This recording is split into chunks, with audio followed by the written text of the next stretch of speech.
ಎಲ್ಲರಿಗೂ ನಮಸ್ಕಾರ. ನೀವು ನೋಡ್ತಿದ್ದೀರಾ ಸ್ಟಡಿ ಕಾರ್ನರ್ ಇನ್ ಕನ್ನಡ ಯೂಟ್ಯೂಬ್ ಚಾನಲ್.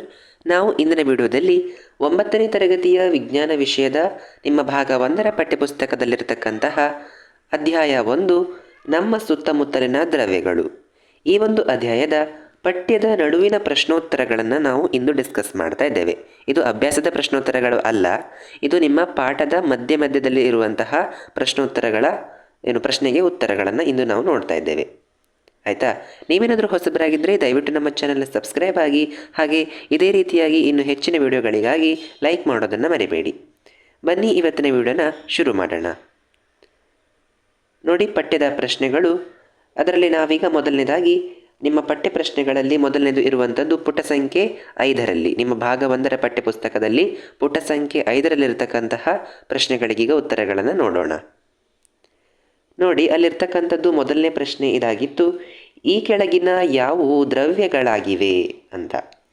ಕುರ್ಚಿ, ಗಾಳಿ, ಪ್ರೀತಿ, ವಾಸನೆ, ದ್ವೇಷ, ಬಾದಾಮಿಗಳು, ಆಲೋಚನೆ, ತಂಪು ಪಾನೀಯ, ಸೌಂದರ್ಯವರ್ಧಕದ ವಾಸನೆ, ಅಂದರೆ ನಿಮ್ಮ ಒಂದು ಪರ್ಫ್ಯೂಮ್ ವಾಸನೆ ಅಂತ ಅರ್ಥ. ನೋಡಿ, ಇದರಲ್ಲಿ ಯಾವುದೆಲ್ಲ ದ್ರವ್ಯಗಳು ಅಂತ ಅಂದರೆ, ನೋಡಿ, ಕುರ್ಚಿ ಆಗಿರ್ಬೋದು, ಗಾಳಿ, ವಾಸನೆ, ಬಾದಾಮಿಗಳು, ತಂಪು ಪಾನೀಯ, ಸೌಂದರ್ಯವರ್ಧಕದ ವಾಸನೆ, ಇವೆಲ್ಲ ಏನಾಗಿದ್ದಾವೆ? ದ್ರವ್ಯಗಳು ಆಗಿದ್ದಾವೆ. ಆಯಿತಾ? ಅದರಲ್ಲಿ ನಿಮಗೆ ಈ ಪ್ರೀತಿ ಆಗಿರಬಹುದು, ದ್ವೇಷ ಆಗಿರಬಹುದು, ಅದೆಲ್ಲ ದ್ರವ್ಯ ಆಗಲ್ಲ, ಅದೊಂದು ಮನಸ್ಸಿನ ಭಾವನೆ ಆಗುತ್ತೆ.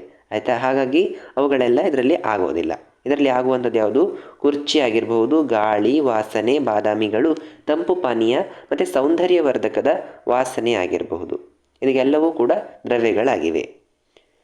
ಇನ್ನು ಅದರಲ್ಲಿಯೇ ಎರಡನೇ ಪ್ರಶ್ನೆ: ಈ ಕೆಳಗಿನ ವೀಕ್ಷಣೆಗೆ ಕಾರಣ ಕೊಡಿ ಅಂತ ಇದೆ.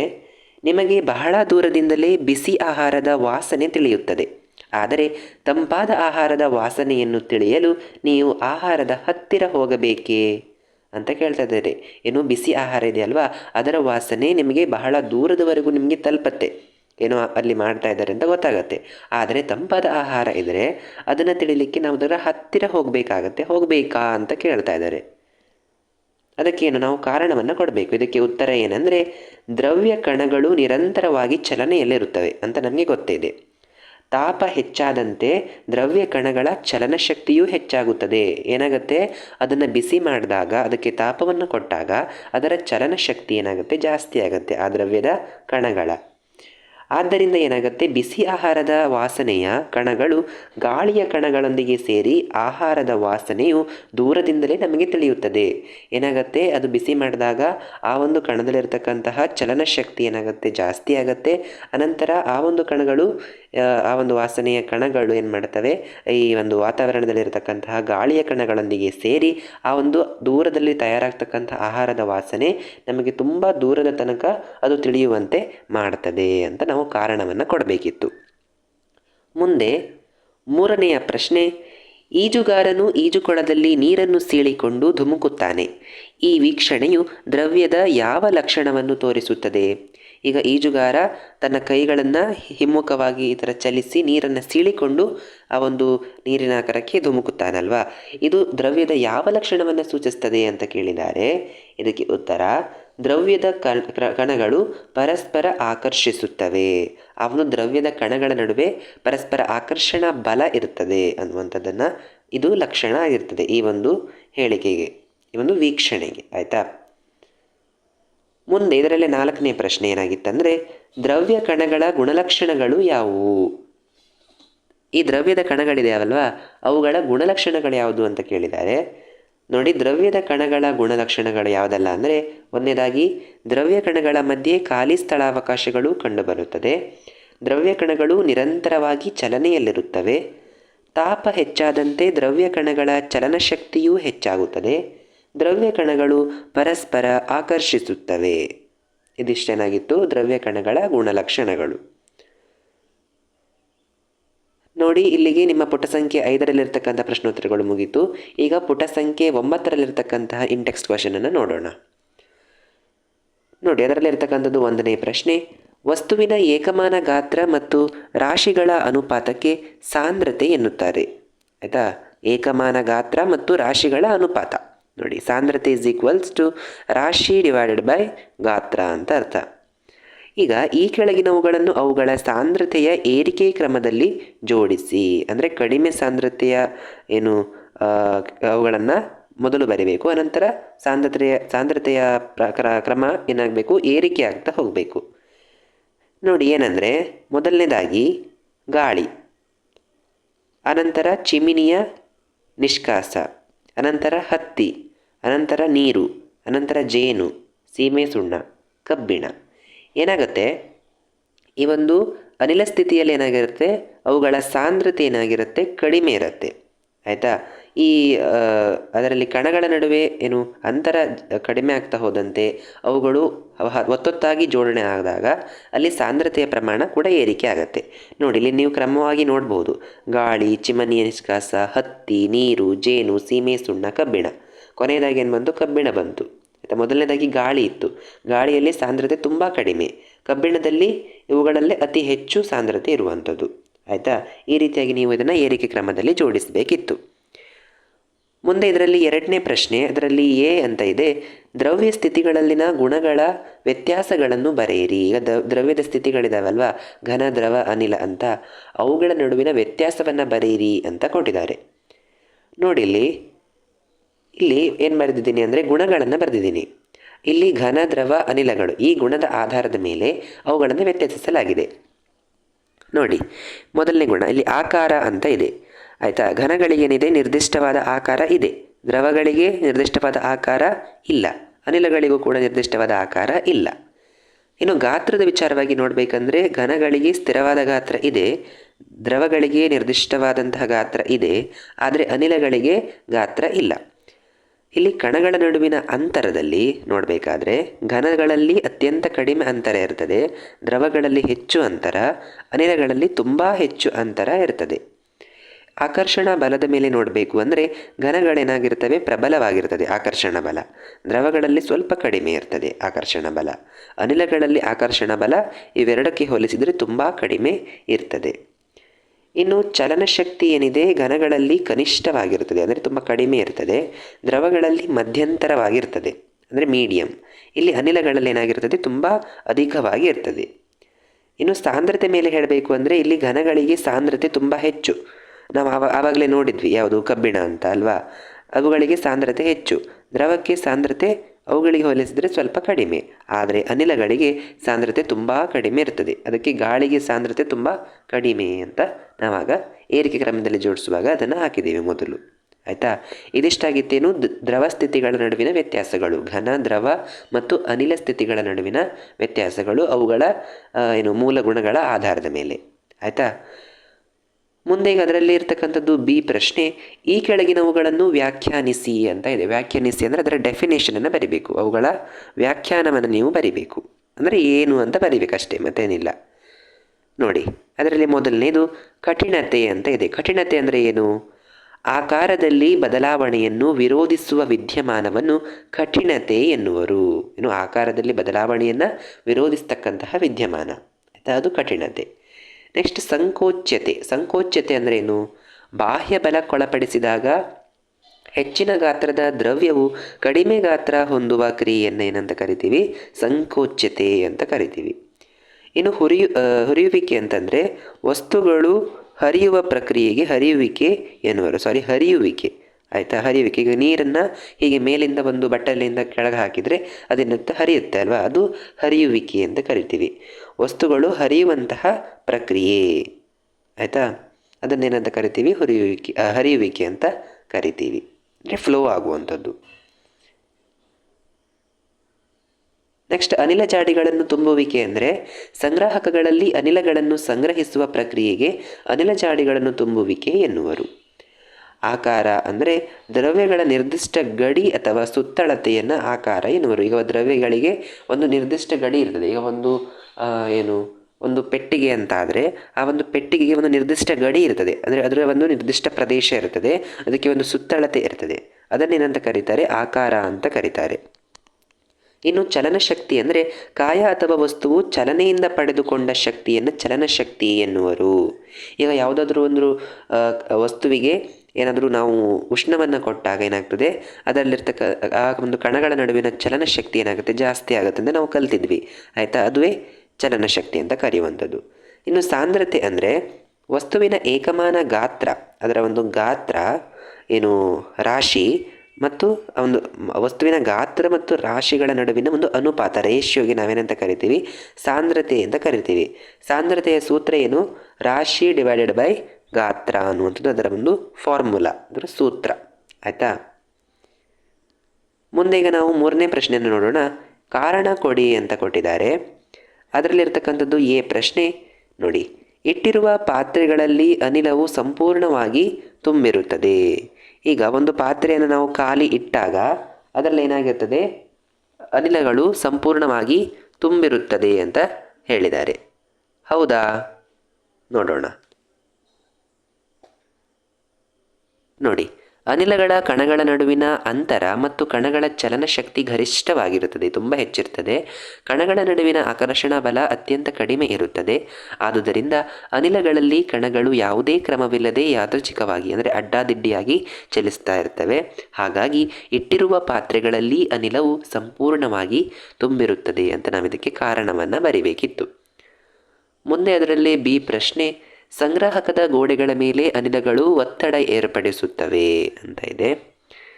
ಇದಕ್ಕೆ ನಾವು ಏನು ಕಾರಣ ಬರಿತೀವಿ ಅಂದರೆ, ಅನಿಲ ಸ್ಥಿತಿಯಲ್ಲಿ ಕಣಗಳು ಯಾದೃಚ್ಛಿಕವಾಗಿ ಹೆಚ್ಚಿನ ವೇಗದಲ್ಲಿ ಚಲಿಸುತ್ತಿರುತ್ತದೆ.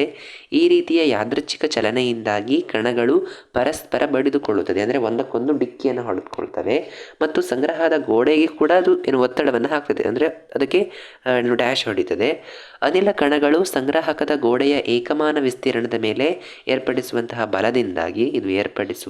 ಬಲದಿಂದಾಗಿ ಅನಿಲಗಳು ಏನು ಮಾಡ್ತದೆ, ಒತ್ತಡವನ್ನು ಹೊಂದಿರ್ತದೆ. ಅದು ಆ ಸಂಗ್ರಾಹಕ ಒಂದು ಕಂಟೈನರ್ ಗೋಡೆಗಳ ಮೇಲೆ, ಸೈಡ್ ವಾಲ್ಸ್ಗಳ ಮೇಲೆ ಏನು ಮಾಡ್ತದೆ, ಇದು ಪ್ರೆಷರನ್ನು ಏರ್ಪಡಿಸ್ತದೆ, ಒತ್ತಡವನ್ನು ಹಾಕ್ತದೆ.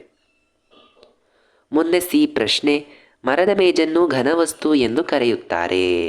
ಇದಕ್ಕೀಗ ಕಾರಣವನ್ನು ಬರಿಬೇಕು. ಯಾಕೆ ಮರದ ಮೇಜನ್ನು ಘನವಸ್ತು ಅಂತ ಕರೆಯುವಂಥದ್ದು? ಯಾಕಂದರೆ ಮರದ ಮೇಜು ನಿರ್ದಿಷ್ಟವಾದ ಆಕಾರ ಮತ್ತು ಸ್ಥಿರವಾದ ಗಾತ್ರವನ್ನು ಹೊಂದಿದೆ. ಅದಕ್ಕೊಂದು ಬೌಂಡ್ರಿ ಇದೆ, ಲಿಮಿಟ್ ಇದೆ. ಮರದ ಮೇಜು ಕಠಿಣ ವಸ್ತು, ಅದೊಂದು ಗಟ್ಟಿಯಾಗಿದೆ. ಮತ್ತು ಕಣಗಳು ಒತ್ತೊತ್ತಾಗಿ ಜೋಡಣೆಯಾಗಿದ್ದು ಸಂಪೀಡನೆಗೊಳಿಸಲು ಕಷ್ಟ ಸಾಧ್ಯ. ಅಲ್ಲಿ ಕಣಗಳೇನಾಗಿದೆ, ಹತ್ತಿರ ಜೋಡಣೆ ಆಗಿರೋದ್ರಿಂದ ಈಗ ನಾವು ಸ್ಪಾಂಜನ್ನು ಈ ರೀತಿಯಾಗಿ ಪ್ರೆಸ್ ಮಾಡಿದಾಗ ಏನಾಗ್ತದೆ, ಅದು ಒಳಗೆ ಹೋಗ್ತದೆ ಅಲ್ವಾ. ಅದೇ ರೀತಿಯಾಗಿ ನಾವು ಅದನ್ನು ಒತ್ತಿದಾಗ ಆ ಒಂದು ಮರದ ಮೇಜನ್ನು, ಅದು ಸಂಪೀಡನೆಗೊಳಗಾಗೋದಿಲ್ಲ. ಅದನ್ನು ಪ್ರೆಸ್ ಮಾಡಲಿಕ್ಕೆ ತುಂಬ ಕಷ್ಟ. ಅದನ್ನು ಬಾಹ್ಯ ಬಲಕ್ಕೊಳಪಡಿಸಿದಾಗ ಮೇಜು ತಮ್ಮ ಆಕಾರವನ್ನು ಕಾಪಾಡಿಕೊಳ್ಳುವ ಪ್ರವೃತ್ತಿಯನ್ನು ಹೊಂದಿದೆ. ನೀವೀಗ ಮೇಜಿನ ಮೇಲೆ ಈ ರೀತಿಯಾಗಿ ಒಂದು ಹೊಡೆದಾಗ, ಒಂದು ಗುದ್ದಿದಾಗ ಏನಾಗಲ್ಲ, ಅದು ತನ್ನ ಆಕಾರವನ್ನು ಕಾಯ್ದುಕೊಳ್ಳುತ್ತದೆ, ಅದೇ ಆಕಾರ ಇರ್ತದೆ, ಕಾಪಾಡಿಕೊಳ್ಳುತ್ತೆ. ಅದರ ಪ್ರವೃತ್ತಿ ಆಗಿದೆ. ಆದುದರಿಂದ ಈ ಎಲ್ಲ ಕಾರಣಗಳಿಂದ ಮರದ ಮೇಜನ್ನು ನಾವೇನಂತ ಕರಿತೀವಿ, ಘನವಸ್ತು ಅಂತ ಕರಿತೀವಿ ಆಯಿತಾ. ಮುಂದೆ ಇದರಲ್ಲಿ ಡಿ ಪ್ರಶ್ನೆ, ನಾವು ನಮ್ಮ ಕೈಗಳನ್ನು ಗಾಳಿಯಲ್ಲಿ ಸುಲಭವಾಗಿ ಚಲಿಸಬಹುದು, ಆದರೆ ಘನವಸ್ತುವಾದ ಮರದ ತುಂಡಿನಲ್ಲಿ ಅದೇ ರೀತಿ ಮಾಡಲು ನಮಗೆ ಕರಾಟೆ ಪ್ರವೀಣರ ಅವಶ್ಯಕತೆ ಇದೆ ಅಂತ ಇದೆ. ನೋಡಿ, ಇದಕ್ಕೆ ಕಾರಣ ಏನಂದರೆ, ಅನಿಲ ಕಣಗಳ ನಡುವೆ ಅತ್ಯಂತ ಹೆಚ್ಚಿನ ಖಾಲಿ ಸ್ಥಳಾವಕಾಶಗಳು ಕಂಡುಬರುತ್ತದೆ. ಅನಿಲ ವಸ್ತುಗಳಲ್ಲಿ ಕಣಗಳ ನಡುವಿನ ಅಂತರ ಮತ್ತು ಕಣಗಳ ಚಲನಶಕ್ತಿ ಗರಿಷ್ಠವಾಗಿರುತ್ತದೆ. ಅನಿಲ ಕಣಗಳ ನಡುವಿನ ಆಕರ್ಷಣಾ ಬಲ ಕನಿಷ್ಠವಾಗಿರುತ್ತದೆ. ಗಾಳಿಯು ವಿಸ್ತಾರವಾದ ಸ್ಥಳವನ್ನು ಹೊಂದಿರುವುದರಿಂದ ನಾವು ನಮ್ಮ ಕೈಗಳನ್ನು ಏನು ಮಾಡಬಹುದು, ಗಾಳಿಯಲ್ಲಿ ಸುಲಭವಾಗಿ ಚಲಿಸಲಿಕ್ಕೆ ಸಾಧ್ಯ ಇದೆ. ಆದರೆ ಮರದ ತುಂಡು ಕಠಿಣವಾದಂತಹ ಒಂದು ಘನವಸ್ತು, ನಾವು ಈ ಹಿಂದೆಯೇ ತಿಳ್ಕೊಂಡಿದ್ವಿ. ಘನವಸ್ತುಗಳಲ್ಲಿ ಕಣಗಳ ಜೋಡಣೆ ಏನಾಗಿರುತ್ತದೆ, ಅತ್ಯಂತ ಸಿಸ್ಟಮ್ಯಾಟಿಕ್ ಆಗಿ ಕ್ರಮಬದ್ಧವಾಗಿ ಒತ್ತೊತ್ತಾಗಿ ಜೋಡಣೆ ಆಗಿರುತ್ತದೆ. ಮತ್ತು ಕಣಗಳ ನಡುವಿನ ಅಂತರ ಹಾಗೂ ಅವುಗಳ ಚಲನಶಕ್ತಿ ಏನಾಗಿರ್ತದೆ, ತುಂಬ ಕನಿಷ್ಠ ಆಗಿರ್ತದೆ, ತುಂಬ ಕಡಿಮೆ ಇರ್ತದೆ. ಘನವಸ್ತುಗಳಲ್ಲಿ ಕಣಗಳ ನಡುವಿನ ಆಕರ್ಷಣ ಬಲ ಇರ್ತದೆ ಅಲ್ಲ, ಆ ಒಂದು ಕಣಗಳ ನಡುವಿನ ಆಕರ್ಷಣ ಬಲ, ಫೋರ್ಸ್ ಆಫ್ ಅಟ್ರಾಕ್ಷನ್ ಇದೆ, ಅದೇನಾಗಿರ್ತದೆ, ಗರಿಷ್ಠವಾಗಿರ್ತದೆ. ಮತ್ತು ಅದನ್ನು ಬಾಹ್ಯ ಬಲಕ್ಕೊಳಪಡಿಸಿದಾಗ ಘನವಸ್ತುಗಳು ತಮ್ಮ ಆಕಾರವನ್ನು ಕಾಪಾಡಿಕೊಳ್ಳುವ ಪ್ರವೃತ್ತಿಯನ್ನು ಹೊಂದಿರುವುದರಿಂದ ಘನವಸ್ತುವಾದಂತಹ ಮರದ ತುಂಡಿನಲ್ಲಿ ನಾವು ಅದೇ ರೀತಿ ಮಾಡಲು ನಮಗೆ ಕರಾಟೆ ಪ್ರವೀಣರ ಅವಶ್ಯಕತೆ ಇರುತ್ತದೆ. ನಾವೀಗ ನಮ್ಮ ಕೈಗಳನ್ನು ಈ ರೀತಿಯಾಗಿ ಸುಲಭವಾಗಿ ಗಾಳಿಯಲ್ಲಿ ಆಡಿಸಬಹುದು. ಆದರೆ ಆ ಒಂದು ಮರದ ತುಂಡಿಟ್ಟು ಆ ಮರದ ತುಂಡಿನ ಮೂಲಕ ನಮ್ಮ ಕೈಗಳನ್ನು ಸುಲಭವಾಗಿ ನಾವು ಈ ರೀತಿ ಮಾಡಲಿಕ್ಕೆ ಸಾಧ್ಯ ಇದೆಯಾ? ಇಲ್ಲ. ಅದಕ್ಕೆ ನಮಗೆ ಕರಾಟೆ ಪ್ರವೀಣರ ಅವಶ್ಯಕತೆ, ಅಂದರೆ ಅದಕ್ಕೆ ಅದನ್ನು ಕಲಿತಂಥವರ ಪ್ರವೀಣರ ಅವಶ್ಯಕತೆ ಇದೆ ಅಂತ ಹೇಳುವಂಥದ್ದಷ್ಟೇ. ಇಲ್ಲಿ ನಿಮಗೆ ಮೇನ್ ಕಾನ್ಸೆಪ್ಟ್ ಏನು, ನಾವು ಅನಿಲ ವಸ್ತುವಿನ ಮುಖಾಂತರ ನಾವು ನಮ್ಮ ಕೈಗಳನ್ನು ಸುಲಭವಾಗಿ ಹೀಗೆ ಹಾದುಕೊಂಡು ಹೋಗ್ಬೋದು, ಆದರೆ ಘನವಸ್ತುಗಳ ಮುಖಾಂತರ ಹಾದು ಹೋಗಲಿಕ್ಕೆ ಏನು ಆಗೋದಿಲ್ಲ, ಕಷ್ಟ ಸಾಧ್ಯ ಅನ್ನುವಂಥದ್ದು ಇತ್ತು. ಅವು ಮುರಿಯುತ್ತವೆ. ಇನ್ನು 4ನೇ ಪ್ರಶ್ನೆ, ಘನಗಳಿಗೆ ಹೋಲಿಸಿದರೆ ಸಾಮಾನ್ಯವಾಗಿ ದ್ರವಗಳು ಕಡಿಮೆ ಸಾಂದ್ರತೆ ಹೊಂದಿದೆ, ಆದರೆ ಮಂಜುಗಡ್ಡೆಯು ನೀರಿನ ಮೇಲೆ ತೇಲುವುದನ್ನು ಗಮನಿಸಿದ್ದೀರಾ?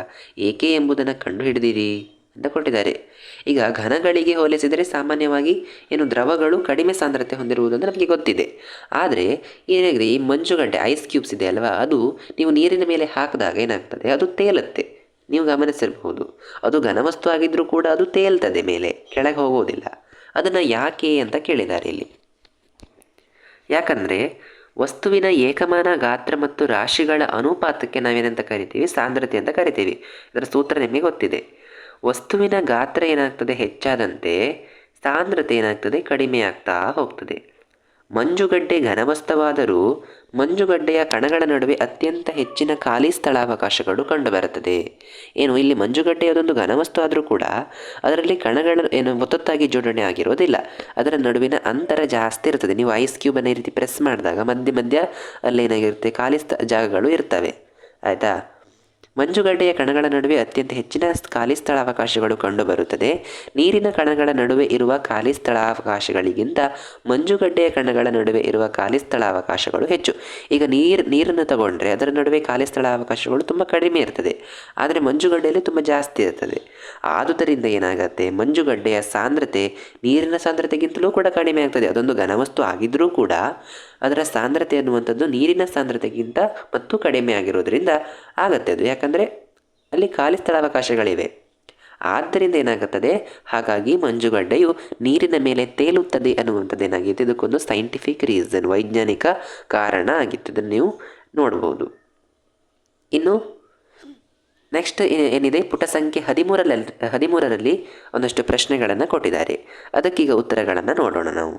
ಪುಟ ಸಂಖ್ಯೆ 13ರಲ್ಲಿರುವಂಥದ್ದು ನೋಡಿ. ಅದರಲ್ಲಿ 1ನೇ ಪ್ರಶ್ನೆ ಕೊಟ್ಟಿದ್ದಾರೆ, ಈ ಕೆಳಗಿನ ಕೊಟ್ಟಿರುವಂತಹ ತಾಪಗಳನ್ನು ಸೆಲ್ಸಿಯಸ್ ಪದ್ಧತಿಗೆ ಪರಿವರ್ತಿಸಿ. ಅಲ್ಲಿ ಏನು ಕೆಲ್ವಿನ್ನಲ್ಲಿ ಕೊಟ್ಟಿದ್ದಾರೆ ನೋಡಿ. ಪ್ರಶ್ನೆ 300 ಕೆಲ್ವಿನ್ ಅಂತ ಕೊಟ್ಟಿದ್ದಾರೆ. ಅದನ್ನು ನಾವೇನು ಮಾಡಬೇಕು, ಸೆಲ್ಸಿಯಸ್ ಪದ್ಧತಿಗೆ ಏನು ಮಾಡಬೇಕು, ಪರಿವರ್ತನೆ ಮಾಡಬೇಕು. ನೋಡಿ 300 ಕೆಲ್ವಿನ್ ಅಂತ ಇದೆಯಲ್ವಾ, ಅದನ್ನು ಏನು ಮಾಡಬೇಕು ನಾವು, 300 ಏನು ಮಾಡಬೇಕು, 273ರಿಂದ ಏನು ಮಾಡಬೇಕು, ಅದನ್ನು ಮೈನಸ್ ಮಾಡಬೇಕು. ಆಗ ನಮಗೇನು ಸಿಗ್ತದೆ, 27 ಅಂತ ಸಿಗ್ತದೆ. ಇದು 27 ಡಿಗ್ರಿ ಸೆಲ್ಸಿಯಸ್ನಲ್ಲಿ ಇರ್ತದೆ ಅಷ್ಟೇ. ನಾವು ಕೆಲ್ವಿನ್ನಿಂದ ಏನು ಸೆಲ್ಸಿಯಸ್ಸಿಗೆ ಕನ್ವರ್ಟ್ ಮಾಡಬೇಕು ಅಂತಂದರೆ ಅದರಿಂದ 273 ಮೈನಸ್ ಮಾಡಿದರೆ ನಮಗೆ ಅದು ಸಿಗ್ತದೆ. ನೆಕ್ಸ್ಟ್ ಬಿ ಪ್ರಶ್ನೆ, 573 ಕೆಲ್ವಿನ್ ಅಂತ ಇದೆ ನೋಡಿ. ಈಗ 573ರಿಂದ ನಾವೇನು ಮಾಡಬೇಕು, 273 ನಾವು ಮೈನಸ್ ಮಾಡಿದಾಗ ನಮಗೇನು ಸಿಗ್ತದೆ, 300 ಅಂತ ಸಿಗ್ತದೆ. ಅದುವೇ 300 ಡಿಗ್ರಿ ಸೆಲ್ಸಿಯಸ್ ಆಗುತ್ತೆ. 573 ಕೆಲ್ವಿನ್ ಇರುವಂಥದ್ದು ನಾವು ಸೆಲ್ಸಿಯಸ್ನಲ್ಲಿ ಹೇಳಬೇಕು ಅಂದರೆ 300 ಕೆಲ್ವಿನ್ ಆಗುತ್ತೆ, 300 ಡಿಗ್ರಿ ಸೆಲ್ಸಿಯಸ್ ಆಗುತ್ತೆ ಕೆಲ್ವಿನ್ನಲ್ಲಿ ಇರುವಂಥದ್ದು. ಆಯಿತಾ? ಅಷ್ಟೇ, 273ರಿಂದ ಮೈನಸ್ ಮಾಡಿದರೆ ಆಯಿತು. ನೆಕ್ಸ್ಟ್ 2ನೇ ಪ್ರಶ್ನೆ, ಈ ಕೆಳಗಿನ ತಾಪಗಳಲ್ಲಿ ನೀರಿನ ಭೌತಿಕ ಸ್ಥಿತಿಯನ್ನು ತಿಳಿಸಿ ಅಂತ ಕೊಟ್ಟಿದ್ದಾರೆ ನೋಡಿ. 250 ಡಿಗ್ರಿ ಸೆಲ್ಸಿಯಸ್ನಲ್ಲಿ ನೀರಿನ ಭೌತಿಕ ಸ್ಥಿತಿ ಏನಾಗಿರುತ್ತೆ, ನೀರೇನಾಗಿರುತ್ತೆ 250 ಡಿಗ್ರಿ ಸೆಲ್ಸಿಯಸ್ನಲ್ಲಿ ಅನಿಲ ಸ್ಥಿತಿಯಲ್ಲಿ ಇರ್ತದೆ. ಇನ್ನು ಬಿ 100 ಡಿಗ್ರಿ ಸೆಲ್ಸಿಯಸ್. 100 ಡಿಗ್ರಿ ಸೆಲ್ಸಿಯಸ್ಸಲ್ಲಿ ಏನಾಗ್ತದೆ, ನೀರು 100 ಡಿಗ್ರಿ ಸೆಲ್ಸಿಯಸ್ನಲ್ಲಿ ದ್ರವ ಮತ್ತು ಅನಿಲ ಎರಡೂ ಸ್ಥಿತಿಗಳಲ್ಲಿ ಇರ್ತದೆ. ಆಯಿತಾ? ನೀರು ದ್ರವದಲ್ಲಿರಬಹುದು ಅಥವಾ ಅನಿಲದಲ್ಲೂ ಕೂಡ ಇರಬಹುದು, ಇಲ್ಲಿ 100 ಡಿಗ್ರಿ ಸೆಲ್ಸಿಯಸ್ನಲ್ಲಿ. ನೆಕ್ಸ್ಟ್ 3ನೆಯ ಪ್ರಶ್ನೆ, ಯಾವುದೇ ವಸ್ತುವಿನ ಸ್ಥಿತಿ ಬದಲಾಗುವಾಗ ತಾಪವು ಸ್ಥಿರವಾಗಿರುತ್ತದೆ, ಏಕೆ? ಈಗ ಯಾವುದೇ ಒಂದು ವಸ್ತುವಿನ ಸ್ಥಿತಿ ಬದಲಾವಣೆ ಆದಾಗ ಅಲ್ಲಿ ತಾಪ ಏನಾಗ್ತದೆ, ಸ್ಥಿರ ಆಗಿರುತ್ತದೆ, ಏಕೆ ಅಂತ ಕೇಳಿದ್ದಾರೆ. ದ್ರವ್ಯಗಳ ಸ್ಥಿತಿ ಬದಲಾಗುವಾಗ ತಾಪವು ಸ್ಥಿರವಾಗಿರುತ್ತದೆ. ದ್ರವ್ಯಗಳ ತಾಪ ಹೆಚ್ಚಿಸಲು ನೀಡಿದ ಶಾಖವು ಕಣಗಳ ನಡುವಿನ ಆಕರ್ಷಣ ಬಲ ಮೀರಿ ದ್ರವ್ಯಗಳ ಸ್ಥಿತಿ ಬದಲಾವಣೆಗೆ ಬಳಕೆಯಾಗ್ತದೆ. ಆದುದರಿಂದ ಯಾವುದೇ ವಸ್ತುವಿನ ಸ್ಥಿತಿ ಬದಲಾಗುವಾಗ ತಾಪವು ಸ್ಥಿರವಾಗಿರುತ್ತದೆ. ಆಯಿತಾ? ಈಗ ಒಂದು ವಸ್ತುವಿಗೆ ನಾವು ಉಷ್ಣವನ್ನು ಕೊಟ್ಟಾಗ ಅದು ಮೊದಲನೇದಾಗಿ ಅದು ತನ್ನ ಸ್ಥಿತಿಯನ್ನು ಬದಲಾವಣೆ ಮಾಡಿಕೊಳ್ಳುತ್ತೆ. ಅದು ಕಣಗಳ ನಡುವಿನ ಏನಾಗುತ್ತದೆ, ಆಕರ್ಷಣಾ ಬಲವನ್ನು ಬ್ರೇಕ್ ಮಾಡ್ತದೆ. ಆಯಿತಾ, ಅದಕ್ಕಾಗಿ ಏನಾಗ್ತದೆ, ತಾಪ ಏನಾಗ್ತದೆ ಅಲ್ಲಿ ಸ್ಥಿರವಾಗಿ ಇರುತ್ತದೆ. ನೆಕ್ಸ್ಟ್ 4ನೇ ಪ್ರಶ್ನೆ, ವಾತಾವರಣದ ಅನಿಲಗಳನ್ನು ದ್ರವಿತಗೊಳಿಸುವ ವಿಧಾನಗಳಿದ್ದರೆ ಸಲಹೆ ನೀಡಿ ಅಂತ ಕೇಳಿದ್ದಾರೆ. ನೋಡಿ, ಅನಿಲಗಳಲ್ಲಿದ್ದ ತಾಪವನ್ನು ಕಡಿಮೆ ಮಾಡಿ ಮತ್ತು ಒತ್ತಡ ಹಾಕಿ ಅನಿಲಗಳನ್ನು ದ್ರವ ಸ್ಥಿತಿಗೆ ನಾವು ತರಬಹುದು. ಏನಾದರೂ ಅನಿಲಗಳನ್ನು ಏನು ಮಾಡಬೇಕು, ನಾವು ಅದನ್ನು ಕಡಿಮೆ ತಾಪವನ್ನು ಕಡಿಮೆ ಮಾಡಬೇಕು, ಟೆಂಪರೇಚರ್ನ ಡಿಕ್ರೀಸ್ ಮಾಡಿ ಮತ್ತು ಅದಕ್ಕೆ ನಾವು ಒತ್ತಡವನ್ನು ಹಾಕಬೇಕು, ಪ್ರೆಷರನ್ನು ಹಾಕಬೇಕು, ಈ ಥರ ಒತ್ತಬೇಕು. ಆಯಿತಾ, ಆಗೇನಾಗ್ತದೆ, ಅದು ದ್ರವ ಸ್ಥಿತಿಗೆ ನಾವು ಅದನ್ನು ತರಲಿಕ್ಕೆ ಸಾಧ್ಯ ಇದೆ. ಮುಂದೆ ನೋಡಿ, ಪುಟ ಸಂಖ್ಯೆ 16ರಲ್ಲಿರ್ತಕ್ಕಂತಹ ಪ್ರಶ್ನೆಗಳಿಗೆ ಉತ್ತರವನ್ನು ನೋಡೋಣ. ಪುಟ ಸಂಖ್ಯೆ 16 ನೋಡಿ, ಅದರಲ್ಲಿ 1ನೇ ಪ್ರಶ್ನೆ ಇತ್ತು, ತಂಪುಕಾರಿ ಅಂದರೆ ಡೆಸರ್ಟ್ ಕೂಲರ್ ಬಿಸಿಯಾದ ಶುಷ್ಕ ದಿನಗಳಲ್ಲಿ ಹೆಚ್ಚು ತಂಪಾಗಿಸುತ್ತದೆ, ಏಕೆ ಅಂತ ಕೇಳಿದ್ದಾರೆ. ಇದಕ್ಕೆ ಉತ್ತರ, ದ್ರವಗಳಲ್ಲಿನ ಕಣಗಳು ಬಾಷ್ಪೀಕರಣವಾಗುವಾಗ ಕಳೆದುಕೊಂಡ ಶಕ್ತಿಯನ್ನು ಸುತ್ತಮುತ್ತಲಿನ ವಾತಾವರಣದಿಂದ ಮರಳಿ ಪಡೆಯುತ್ತದೆ. ಏನಾಗುತ್ತೆ, ದ್ರವಗಳಲ್ಲಿನ ಕಣಗಳು ಬಾಷ್ಪೀಕರಣ ಆಗುವಾಗ ನೀರು ಏನಾಗ್ತದೆ, ಆವಿ ಆಗ್ತದೆ ಅಲ್ವಾ, ಸೂರ್ಯನ ಶಾಖದಿಂದ ಅದು ಬಾಷ್ಪೀಕರಣ ಆಗ್ತದೆ. ಅದೇನಾಗ್ತದೆ, ಕಳೆದುಕೊಂಡಂತಹ ಶಕ್ತಿಯನ್ನು ಏನು ಮಾಡ್ತದೆ, ಸುತ್ತಮುತ್ತಲಿನ ವಾತಾವರಣದಿಂದ ಮರಳಿ ಪಡೀತದೆ. ಆದ್ದರಿಂದ ಏನಾಗ್ತದೆ, ತಂಪುಕಾರಿಯು ಬಿಸಿಯಾದ ಶುಷ್ಕ ದಿನಗಳಲ್ಲಿ ಕೂಡ ಹೆಚ್ಚು ತಂಪಾಗಿಸುತ್ತದೆ ಅಂತ ನಾವು ಬರೀಬೇಕಿತ್ತು. ಮುಂದೆ 2ನೇ ಪ್ರಶ್ನೆ, ಬೇಸಿಗೆ ದಿನಗಳಲ್ಲಿ ಮಡಿಕೆಯಲ್ಲಿದ್ದ ನೀರು ತಂಪಾಗಿರುತ್ತದೆ, ಏಕೆ?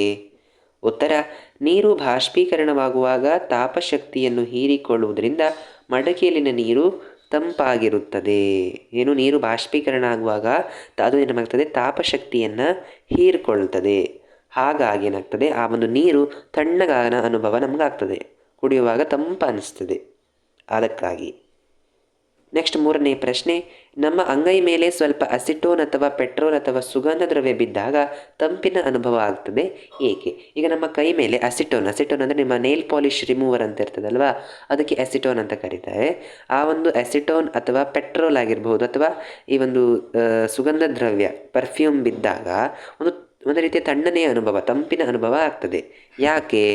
ಯಾಕಂದರೆ ಅಂಗೈ ತಂಪಾಗ್ತದೆ. ಇದಕ್ಕೆ ಕಾರಣ, ಅಸಿಟೋನ್ ಕಣಗಳು ಅಂಗೈ ಮೇಲಿನ ಶಕ್ತಿಯನ್ನು ಅಥವಾ ಸುತ್ತಮುತ್ತಲಿನ ಶಕ್ತಿಯನ್ನು ಬಳಸಿಕೊಳ್ಳುವುದು ಮತ್ತು ಆವಿಯಾಗುವುದು. ಏನಾಗ್ತದೆ, ನಮ್ಮ ಕೈ ಮೇಲೆ ಅಸಿಟೋನನ್ನು ಹಾಕಿದಾಗ ಅದೇನು ಮಾಡ್ತದೆ, ಆ ಒಂದು ಸುತ್ತಮುತ್ತಲಿನಲ್ಲಿರ್ತಕ್ಕಂತಹ ಉಷ್ಣ ಶಕ್ತಿ ಏನಿದೆ ಅದನ್ನು ಬಳಸ್ಕೊಂಡು ಅದು ಆವಿಯಾಗಿ ಹೋಗ್ತದೆ. ಹಾಗಾಗಿ ಅಲ್ಲೇನಾಗ್ತದೆ, ತಣ್ಣಗಿನ ಅನುಭವ ಆಗ್ತದೆ, ಅಲ್ಲಿನ ಶಕ್ತಿನದು ಹೀರ್ಕೊಳ್ಳೋ ಹೋಗೋದ್ರಿಂದ. ಆಯಿತಾ, ಇದು ಅದಕ್ಕೆ ಕಾರಣ ಆಗಿರ್ತದೆ. ಇನ್ನು 4ನೇ ಪ್ರಶ್ನೆ, ನಾವು ಬಿಸಿಯಾದ ಚಹಾ ಮತ್ತು ಹಾಲನ್ನು ವೇಗವಾಗಿ ಹೀರಲು ತಟ್ಟೆಯಿಂದ ಸಾಧ್ಯವಾಗುತ್ತದೆ, ಆದರೆ ಲೋಟದಿಂದ ಸಾಧ್ಯವಾಗುವುದಿಲ್ಲ, ಏಕೆ? ಏನಂದರೆ, ಈಗ ಚಹಾ ಏನಾದರೂ ಮಾಡಿದಾಗ ಅದು ತುಂಬ ಬಿಸಿ ಇದ್ದರೆ ನಮಗೆಲ್ಲಾದರೂ ಅರ್ಜೆಂಟಿಗೆ ಹೋಗಬೇಕೇನು ಆದರೆ ಏನು ಮಾಡ್ತೀವಿ, ಅದನ್ನು ಒಂದು ತಟ್ಟೆಗೆ ಹಾಕಿ ನಾವು ಅದನ್ನು ತಣಿಸಿಕೊಂಡು ಅನಂತರ ನಾವು ಅದನ್ನು ಕುಡಿತೀವಿ, ಹೀರ್ತೀವಿ ಅಲ್ವಾ. ಅದು ಲೋಟದಿಂದ ಯಾಕೆ ಸಾಧ್ಯ ಆಗೋದಿಲ್ಲ ಅಂತ ಕೇಳ್ತಾ ಇದ್ದಾರೆ. ಯಾಕಂದರೆ ತಟ್ಟೆಯ ಮೇಲ್ಮೈ ವಿಸ್ತೀರ್ಣ ಚಹಾ ಲೋಟಕ್ಕಿಂತ ತುಂಬ ಹೆಚ್ಚು, ಹೌದಲ್ವಾ. ತಟ್ಟೆಯಲ್ಲಿ ಏನು ಸಿಗ್ತದೆ, ಮೇಲ್ಮೈ ವಿಸ್ತೀರ್ಣ, ಅಲ್ಲಿ ತುಂಬ ಜಾಗ ಇರ್ತದೆ ಮೇಲ್ಗಡೆ, ಆಯಿತಾ. ಆದ್ದರಿಂದ ಬಾಷ್ಪೀಕರಣ ಹೆಚ್ಚು ವೇಗವಾಗಿ ಆಗ್ತದೆ. ಈಗ ತುಂಬ ಈ ಥರ ಜಾಗದಲ್ಲಿ ಹರಡಿದರೆ ಏನಾಗ್ತದೆ, ಬಾಷ್ಪೀಕರಣದ ವೇಗ ಏನಾಗ್ತದೆ, ಜಾಸ್ತಿ ಇರ್ತದೆ, ಹೆಚ್ಚು ವೇಗವಾಗಿ ಅದು ಆಗ್ತದೆ. ಹಾಗಾಗಿ ಆದುದರಿಂದ ನಾವು ಬಿಸಿಯಾದ ಚಹಾ ಮತ್ತು ಹಾಲನ್ನು ಏನು ಮಾಡಲಿಕ್ಕೆ ಸಾಧ್ಯ, ವೇಗವಾಗಿ ಹೀರಲಿಕ್ಕೆ ಸಾಧ್ಯ, ಅಂದರೆ ಬೇಗ ತಣ್ಣಗಾಗ್ತದೆ ಅದು, ನಂತರ ನಾವು ಕುಡಿಲಿಕ್ಕೆ ಸಾಧ್ಯ ಇದೆ. ಅದಕ್ಕೆ ಅದರ ಮೇಲ್ಮೈ ವಿಸ್ತೀರ್ಣವನ್ನು ನಾವು ಜಾಸ್ತಿ ಮಾಡಿದಾಗ ಬಾಷ್ಪೀಕರಣದ ದರ ಏನಾಗ್ತದೆ, ಜಾಸ್ತಿ ಆಗ್ತದೆ ಅಂತ ಬರೀಬೇಕಿತ್ತು. ಮುಂದೆ 5ನೇ ಪ್ರಶ್ನೆ, ಬೇಸಿಗೆಯಲ್ಲಿ ನಾವು ಯಾವ ತರಹದ ಬಟ್ಟೆಗಳನ್ನು ಧರಿಸಬೇಕು? ಈಗ ಬೇಸಿಗೆ ಕಾಲದಲ್ಲಿ ನಾವು ಯಾವ ಬಟ್ಟೆಗಳನ್ನು ಧರಿಸ್ತೀವಿ, ತುಂಬ ನಮಗೆ ಸೆಕೆ ಆಗ್ತಾ ಇರ್ತದೆ, ಏನಾಗ್ತದೆ, ನಾವು ಬೇಸಿಗೆ ಕಾಲದಲ್ಲಿ ಹತ್ತಿ ತರಹದ ಬಟ್ಟೆಗಳನ್ನೇ ಧರಿಸಬೇಕು, ಕಾಟನ್ ಬಟ್ಟೆಗಳನ್ನೇ ಬಳಸಬೇಕು. ಯಾಕೆ? ಅದೇನು ಮಾಡ್ತದೆ, ನಮ್ಮ ಬೆವರನ್ನು ಹೀರಿ ಬಾಷ್ಪೀಕರಣ ಆಗಲಿಕ್ಕೆ ಸಾಧ್ಯ ಆಗ್ತದೆ, ನಮ್ಮ ದೇಹವನ್ನು ಅದು ತಂಪಾಗಿಡಲಿಕ್ಕೆ ಸಹಾಯ ಮಾಡ್ತದೆ. ಏನಾಗಿತ್ತು, ಇದಿಷ್ಟಾಗಿತ್ತು ನಿಮ್ಮ ಈ ಒಂದು 9ನೇ ತರಗತಿಯ ಮೊದಲನೆಯ ಅಧ್ಯಾಯ, ನಮ್ಮ ಸುತ್ತಮುತ್ತಲಿನ ದ್ರವ್ಯಗಳು. ಈ ಒಂದು ಅಧ್ಯಾಯದ ಸಂಪೂರ್ಣ ಇಂಟೆಕ್ಸ್ಟ್ ಕ್ವೆಶ್ಚನ್ ಪಠ್ಯದ ನಡುವಿನ ಪ್ರಶ್ನೋತ್ತರಗಳನ್ನು ನಾವಿಂದು ಡಿಸ್ಕಸ್ ಮಾಡಿದ್ದೇವೆ. ಇದು ನಿಮಗೆ ಯೂಸ್ಫುಲ್ ಅನ್ನಿಸ್ತು ಅಂತ ನಾನು ಭಾವಿಸ್ತೇನೆ. ದಯವಿಟ್ಟು ನಿಮಗಿದು ಯೂಸ್ ಆಗಿತ್ತು ಅಂದರೆ ನಮ್ಮ ಚಾನಲ್ಗೆ ಸಬ್ಸ್ಕ್ರೈಬ್ ಆಗಿ, ಹಾಗೆ ಇನ್ನೂ ಹೆಚ್ಚಿನ ವಿಡಿಯೋಗಳಿಗಾಗಿ ಲೈಕ್ ಮಾಡೋದನ್ನು ಮರಿಬೇಡಿ. ಸಿಗೋಣ ಮುಂದಿನ ವಿಡಿಯೋದಲ್ಲಿ ಇನ್ನೊಂದು ಪಾಠದೊಂದಿಗೆ. ಅಲ್ಲಿಯವರೆಗೂ ಧನ್ಯವಾದಗಳು. Thank you for watching. Bye bye.